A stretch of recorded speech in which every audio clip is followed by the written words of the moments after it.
The Bible says that we can know for sure that we're Christians. But is there a way to confirm that we've been saved? How do we know for sure that we've been born again? In this video, I'm going to show you that it's possible to know for sure. I'm Pastor Mike, and this channel is called Scripture That Makes a Difference because I believe Scripture has made a difference in my life and that it can make a difference in yours as well. So each video in this channel aims to show how each passage makes a difference today.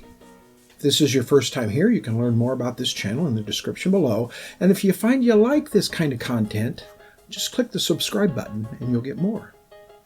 This last Sunday, I had the chance to explain the parable of the wheat and the weeds from Matthew chapter 13. It's a more in-depth topic than it first seems. In this video, I've converted the platform presentation into a slideshow so that you can get the whole teaching. I hope you enjoy. This is week number 3 in a series that I'm calling Coded Messages. It's a look at Matthew chapter 13, where there's a big collection of Jesus's parables. And we've seen how that's been a shift from teaching directly to the public, but because of his popularity and the number of peoples and the resistance that the religious leaders are giving him, he's shifted to teaching in a different style. A couple of weeks ago, I spent a message explaining what a parable was and how he was using it. And last week, I talked about the parable of the Sower, which is the kind of master parable that helps us understand all the other parables. Now, week after next, I'm going to finish this series so that I can be ready for a series that focuses a little more on the holidays, Veterans Day and Thanksgiving and days like that.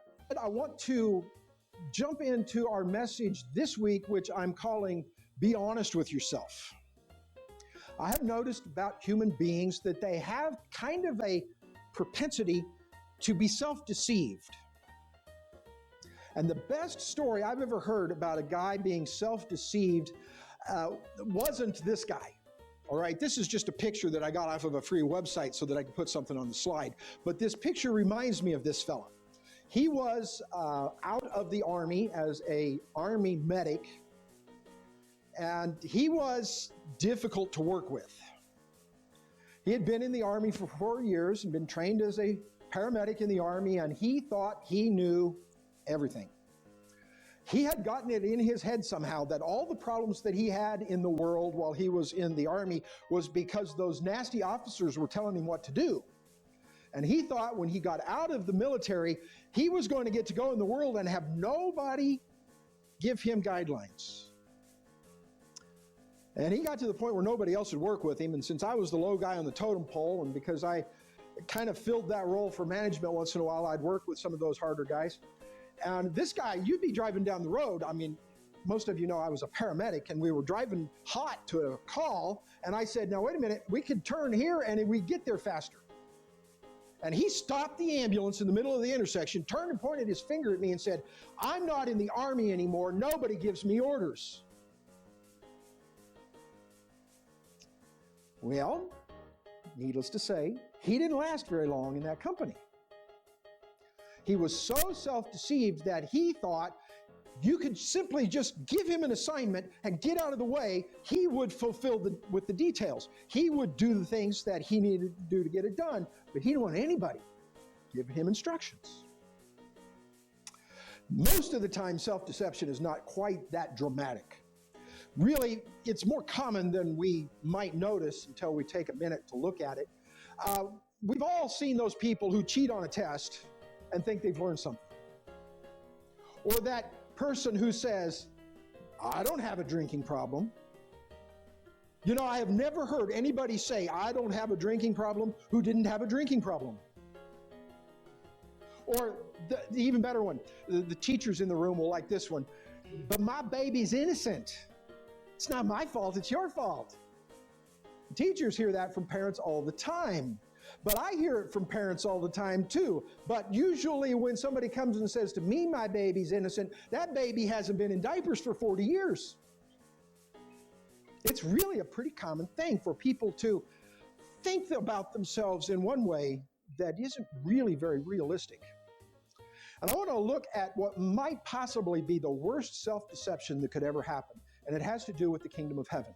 It's the passage that was read for us earlier. It's the parable of the wheat and the weeds. It's one of those parables that comes in two passages with some things in between, and they did a great job reading it this morning. Thank you, guys. Jesus presented the parable in the first part of that, in verses 24 through 30, and it's a parable about a farmer who scatters good seed. I can remember when I was in Future Farmers of America and we got ready for the Kansas State Fair, and we would sit and individually pick grains of wheat so that we could get 5 gallons of wheat to go to the state fair. And apparently this was that good a wheat that there was no weeds in it, all the seeds were in good shape, should have produced a great crop. But overnight, when everybody was sleeping, an enemy came and sowed weeds. The King James said tares. I looked it up in some commentaries, and I think this is probably right. They called them darnels. That's the modern name for them. And when you raise wheat, if you get darnels in it, you can't tell that there's weeds in that wheat until it starts to make a head, because the stalk and everything looks just like wheat. And so it would be a while before you noticed that you had wheat with weeds in it. Anyway, an enemy came and tried to sabotage him by sowing weeds in his wheat. And the servants come and ask the master, what should we do? You've got this field with some good plants in it, some bad plants. Do you want us to go out and pull up the weeds? And the master, you can kind of see him thinking about it. As Jesus tells the parable, it's, no, I don't think that's a good idea, because you might pull up some of the wheat by mistake. And the wheat is what's valuable. So we don't want to pull that up by mistake. Let them grow together. Let them mature. And when harvest time comes, I'll have the reapers separate the weeds into bundles so we can dispose of them in the fire later.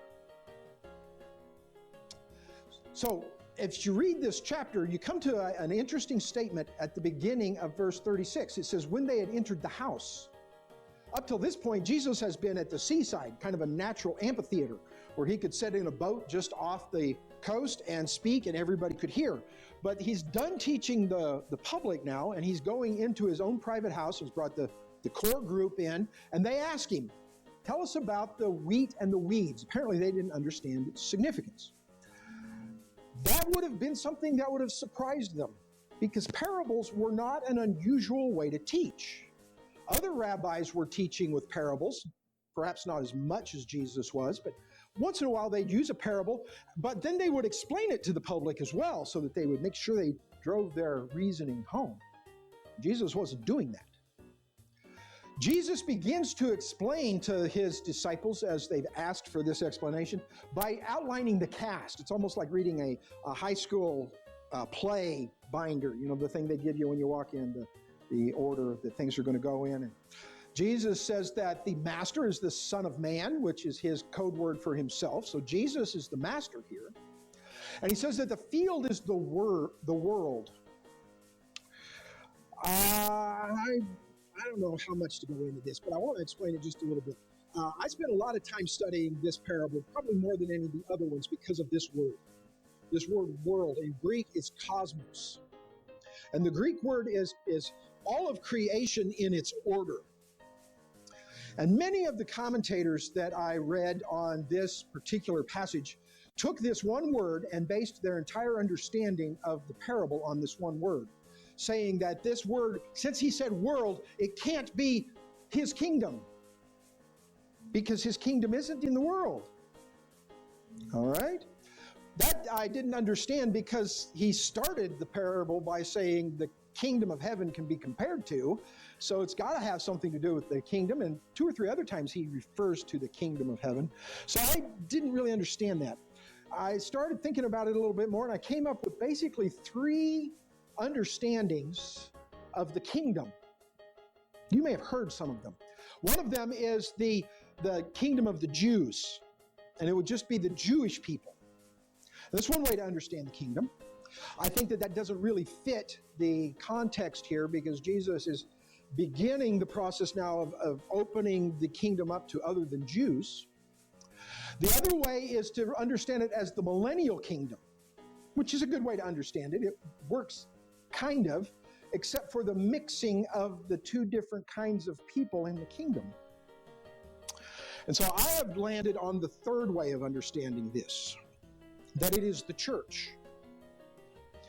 Now, I say all that to fully acknowledge that there is a difference of opinion with the way I understand that. There are some that agree with me and some that don't. And that's based on their basic theological understandings. But I'm going to proceed with this, kind of explaining it from a church point of view. So we're going to understand the world as the world that Jesus rules over, and in this age, that's the church. He goes on to explain that the good plants are believers, those who have realized that the only way to have their sins removed is by trusting the work of Jesus Christ. But the weeds are the fakes. Those are people that are in the kingdom, but aren't really putting 100% of their trust in Jesus. The enemy is the devil. That's kind of self-explanatory. He's the bad guy. And he's not the guy that runs around in red log johns, but there is a real live devil who sometimes tries to sabotage the church. The harvest, Jesus calls the end of the age. That's when judgment comes. And the reapers, again, that's self-explanatory. Jesus has access to hundreds of thousands, perhaps billions and millions of angels, and he's going to send them at the end of the age to separate the good from the bad. There's other passages that talks about similar things. So he's presented the cast, and then in verse 40, he begins to talk about the results of this parable, the things that will happen because of this. The end of the age is judgment. That's when some get to go in and some don't get to go in. The angels gather what is essentially the troublemakers, the lawless, and those that cause sin. And those are thrown into a fire. This is a frequent metaphor for the judgment that's coming. Although I think that sometimes we misunderstand the metaphor, and I'm going to talk quite a bit about that here in just a couple of minutes. What's left, the good plants, shine like the sun in the kingdom of their Father. That's a tremendous promise, isn't it? Jesus has given us the cast and the results, and when we draw this together and we try to come up with an interpretation, we realize that the kingdom that Jesus is talking about contains imposters. Fortunately, most of those imposters are the deceived.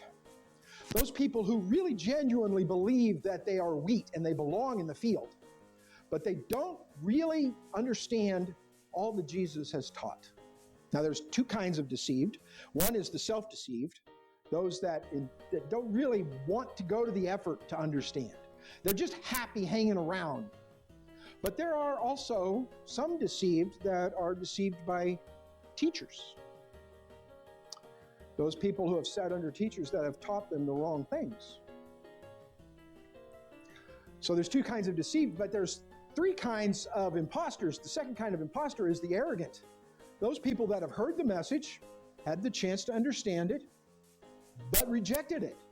I don't need that. I'm good enough. They just don't want to hear. The third kind, perhaps the worst kind, are the saboteurs. Unfortunately, most of you don't have to deal with those, but I've seen, personally, I've not ever had to deal with one that I knew for sure was a saboteur, although I've had some suspicions. And most of these people are innocent in their own minds as well. They don't realize what they're doing. They just happen to be a lonely young woman who thinks that pastor is so kind. And over time, something that shouldn't happen does. And the church is thrown into turmoil. Or, as I had to deal with a couple of years ago over in one of our Arkansas churches, a man came in who had a degree in finance and said, I can fix your church. I know exactly what to do. It's all in your bookkeeping. Let me take over. And they couldn't figure out why they had less and less and less money, until they finally took it away from the guy and had it looked at and found the hundreds of thousands of dollars that had been embezzled. And now the police have to get involved, and there's a scandal in the newspaper. Those kinds of things happen in churches. We need to be praying for our pastors in our churches in Enid that they don't fall for these types of things. Frequently, when I address people, I hear this phrase, "But I said the prayer." Pastor, you don't have to worry about me. That parable of the wheat and the weeds is for infidels. I said the prayer. I'm okay. I'm in. Sometimes we need to remember that there's more to the Bible than just the passage we're looking at the time. There is another passage that speaks about the same basic event in 1 Corinthians chapter 3, verses 13 through 15. The Apostle Paul is writing this, and he's speaking to a church full of people he's already said are for sure believers. And he's been talking about how he has come into the church and he's laid the foundation of the gospel. All people have sinned, but God loves the world and He wants them to be saved. So Jesus came, and Jesus died on the cross to pay the penalty for that sin. And all we have to do is trust Him when He promises that's enough. He says, I laid that foundation, and now you all are building your life on that foundation. And then He says, each one's work will become manifest, for the day will disclose it. That's the day of judgment. Because it will be revealed by fire, and fire will test what sort of work each one has done. If the work that anyone has built on foundation survives, he will receive a reward. If anyone's work is burned up, he will suffer loss,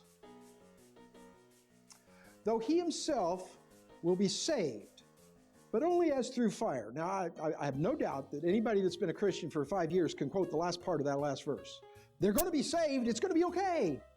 We forget the fire. Now, most people will connect this verse with another passage that Paul wrote, again to Corinthians, in the second letter to Corinthians. In chapter 5, verse 10, he says, "For we must all appear before the judgment seat of Christ, so that each one may receive what is due for what he has done in the body, whether good or evil." And we like this verse, don't we? This is a verse that lots of pastors preach on, because that phrase, judgment seat, we camp on that because we're told that's the bema. Most of us have heard the phrase bema, judgment seat of Christ. And we've been told that that is the raised platform in the middle of the Olympic Stadium, where they would have athletic events. He was trying to catch the guys. He was talking about athletic events, okay? The raised platform where you go to get your gold medal. Now, I should have known when somebody told me that was a little bit off, because the Greeks didn't give gold medals, they give laurel leaves. I did this week what everyone should do, but so seldom we actually do. I went back and checked on my assumption, because I've been taught this too. And I've preached this. I've taught this to others. Don't worry, the judgment for Christians is just rewards. I went and looked at 14 different commentaries, because that's how many are in my computer. And I looked at a dozen different lexicons, because that again is how many is in my computer. And of all of those references, I found one that mentioned the Olympic Stadium. John MacArthur's study Bible. That doesn't worry most of you, and it doesn't really worry me that much. Vernon might know what I'm talking about here. When a pastor prepares a study Bible, what you're basically getting is a boiled down version of his sermons, not a complete understanding of what the passage means. So I thought maybe I ought to pay a little bit more attention to all the rest of the references, which every last one of them said bema is a raised judgment platform, always with at least one seat and usually with three. And when you approach the bema, you can only expect one of two outcomes. Justification, which is why Paul speaks about justification so much in the first part of the book of Romans. The other outcome is condemnation.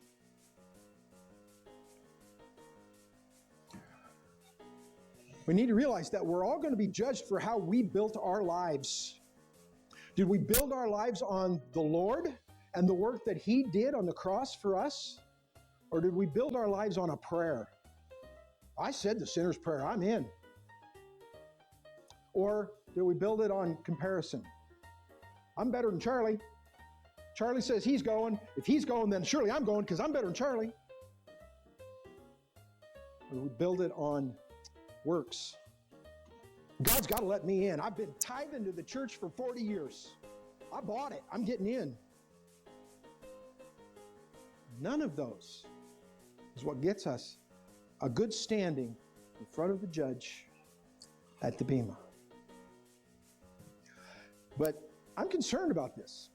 Some of you have heard me rant about this before, and like I said, I'm ranting a little bit more this morning than I usually do, but I'm concerned about this because we never notice that the bema is a fire, and all believers are going to pass through that fire. And if our lives were built out of, metaphorically, Paul says, out of gold, silver, and precious stone, things that can survive the fire, then those things we get to take into the next life with us. But if we build on that foundation with wood, hay, and stubble, it goes up in smoke.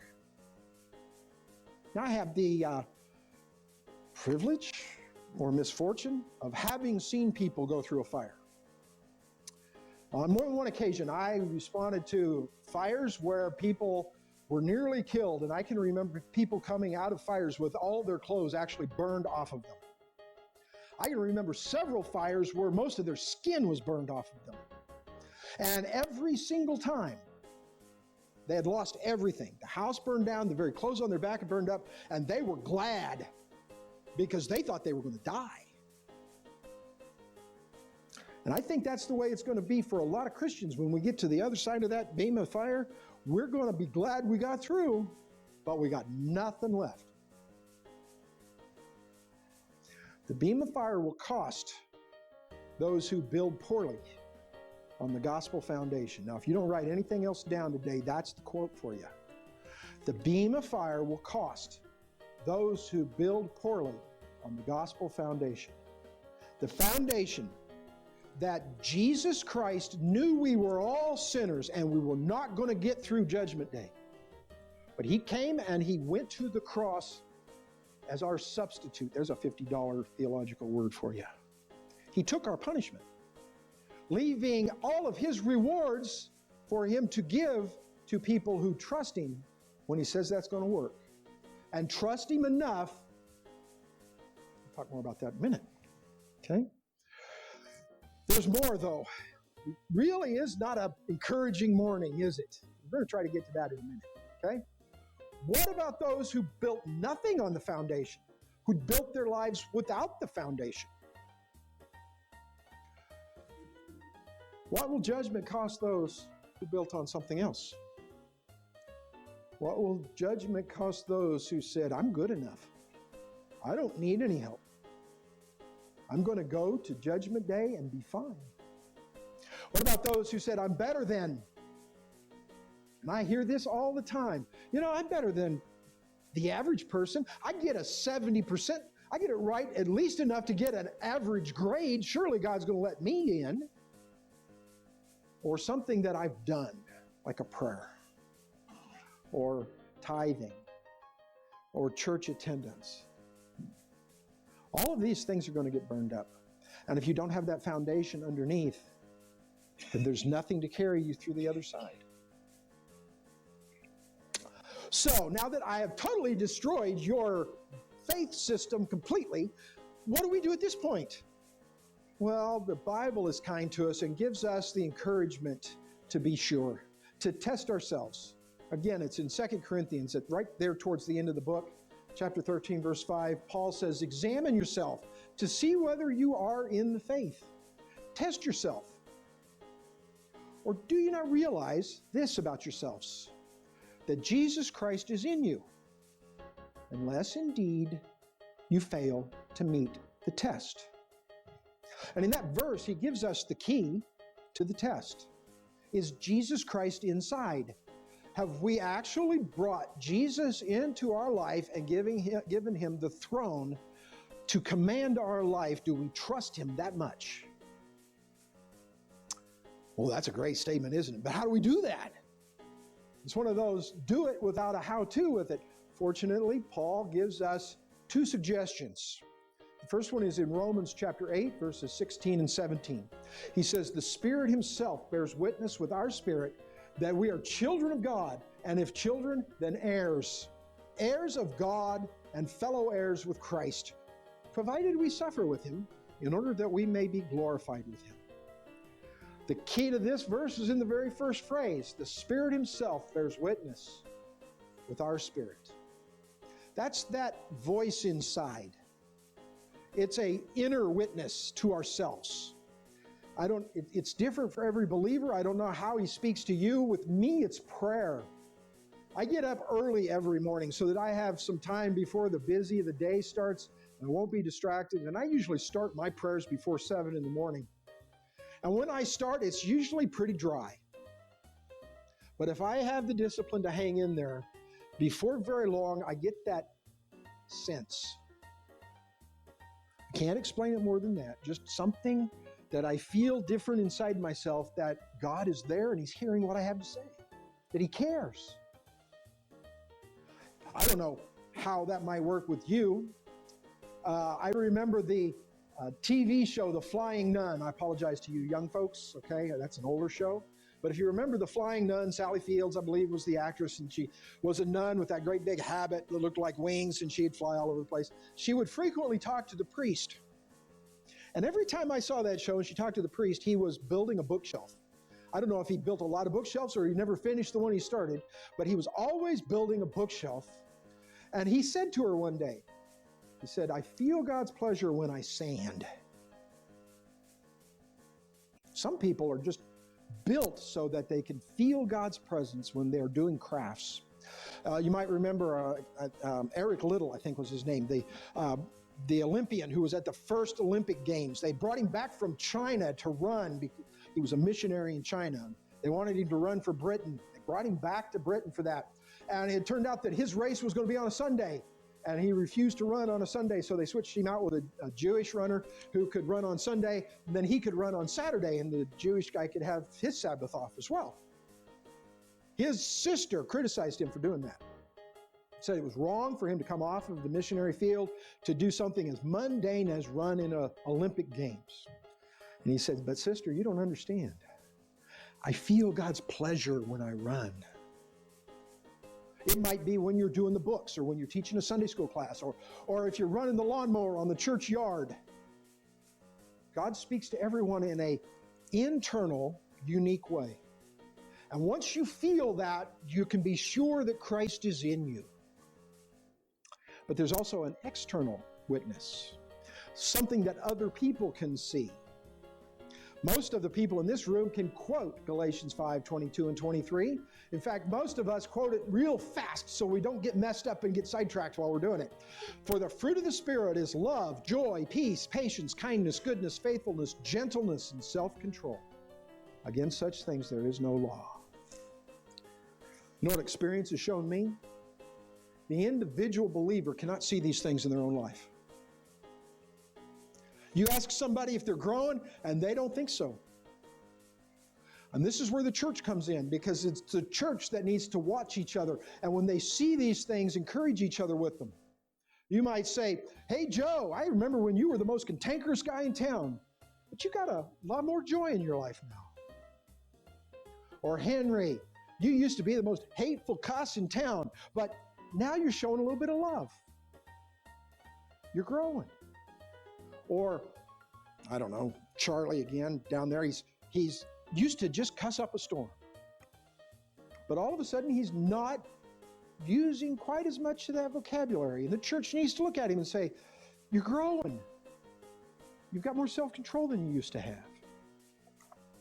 And if we combine those two different witnesses, the inner witness, where we know the Spirit is talking to us, and the outer witness where the church is encouraging us that we're growing and producing the fruit of the Spirit, then we know we've passed the test.